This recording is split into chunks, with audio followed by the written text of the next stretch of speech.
Assalamualaikum warahmatullahi wabarakatuh. Bagaimana kabar kalian hari ini? Saya harap baik-baik saja. Baiklah, sebelum saya menjelaskan video ini lebih lanjut, saya akan memperkenalkan diri saya terlebih dahulu. Perkenalkan, nama saya Indah Permata Putri dengan NPM 5020001. Nah, di video kali ini saya akan menjelaskan sedikit materi mengenai kemampuan komunikasi secara efektif dan prestasi belajar bahasa Indonesia. Pertama-tama yang akan saya bahas yaitu kemampuan komunikasi secara efektif. Nah, pertama, pengertian kemampuan.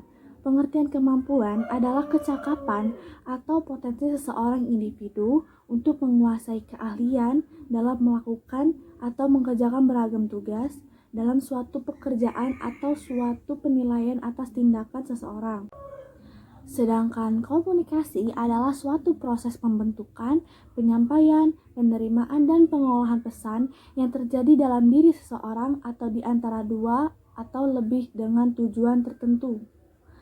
Definisi tersebut memberikan beberapa pengertian pokok, yaitu komunikasi adalah suatu proses mengenai pembentukan, penyampaian, penerimaan, dan pengolahan pesan. Nah, ada 3 aspek kemampuan dalam komunikasi, yaitu pertama yang menurut Supraktiknya, kedua menurut Mulyana dan Jalaluddin, ketiga yaitu menurut Dedi Mulyana. Nah, dari ketiga hal tersebut kita dapat simpulkan bahwa aspek-aspek yang penting dalam kemampuan komunikasi secara efektif yaitu adalah 1. Komunikator. Komunikator adalah orang yang mengirim pesan kepada komunikan. Dan 2 adalah komunikan, adalah orang yang menerima pesan dari komunikator. Dan ketiga adalah media. Media adalah apa yang digunakan untuk menyampaikan pesan tersebut. Kriteria kemampuan komunikasi secara efektif menurut Stewart L. Tubbs dan Sylvia Moss ada 5 hal yang dapat dijadikan ukuran bagi komunikasi yang efektif, yaitu adalah 1. Pemahaman, 2. Kesenangan, 3. Mempengaruhi sikap, 4. Memperbaiki hubungan, dan 5. Tindakan. Faktor-faktor yang mempengaruhi kemampuan komunikasi pengungkapan diri menurut DeVito yaitu adalah kepribadian seseorang. Kenapa? Karena kepribadian yang ekstrovert adalah orang yang menyukai keterbukaan terhadap siapa saja. Tentu saja ini akan mempengaruhi penerima informasi-informasi yang lebih banyak daripada orang yang menutup diri dari lingkungan.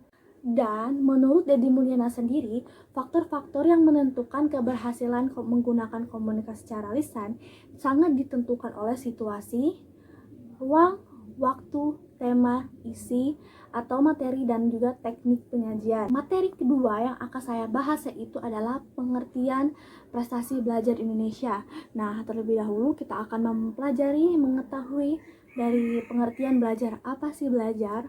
Belajar adalah seperangkat kegiatan, terutama kegiatan mental intelektual, mulai dari kegiatan yang paling sederhana sampai kegiatan yang paling rumit. Nah, bahasa adalah sistem landing bunyi yang arbitrer, dan bahasa adalah alat utama untuk berkomunikasi dalam komunitas manusia dengan menunjuk kepada keberadaan sebagai produk budaya. Nah, selanjutnya adalah pengertian dari prestasi belajar.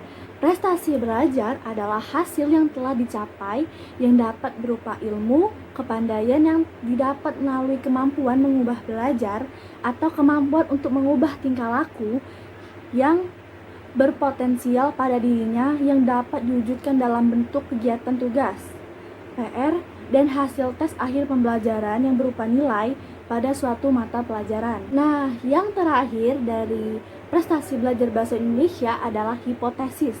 Hipotesis merupakan pernyataan hubungan yang mungkin terjadi antara dua atau lebih variabel di mana kemungkinan-kemungkinan itu didasarkan atas teori-teori secara umum dapat dinyatakan dalam bentuk hipotesis, penelitian atau HI, dan hipotesis nol atau H0.